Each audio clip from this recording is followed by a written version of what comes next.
I'm Paul McCarran. I'm here at the Retreat House at Loyola on the Potomac. The Gospel for the 25th Sunday in Ordinary Time depicts a scene in which Jesus once again tells a story about the heart working differently from the mind. The story describes a landowner who, at the end of the day, pays all his day laborers the same wage, even though they hadn't all worked a whole day. And you remember that in the story, some workers complain it's not fair to pay someone who didn't sweat the whole day as much as someone who had.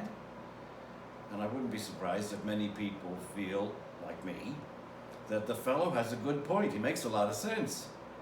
But the point that Jesus is making in this story is that God responds to our needs, not our accomplishments.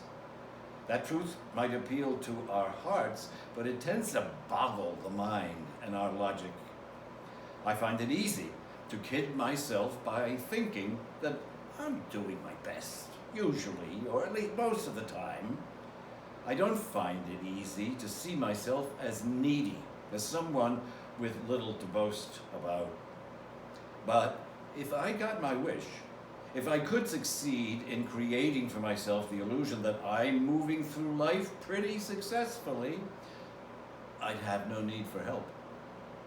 I wouldn't instinctively call out to God for help because I would have taught myself I don't need it.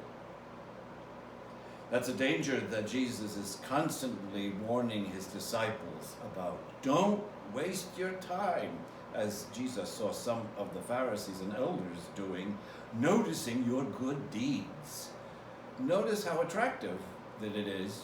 I'd like to do that, but then do the opposite. Why? Psalm 145 reminds us, the Lord is near to all who call on him. So, it's obvious.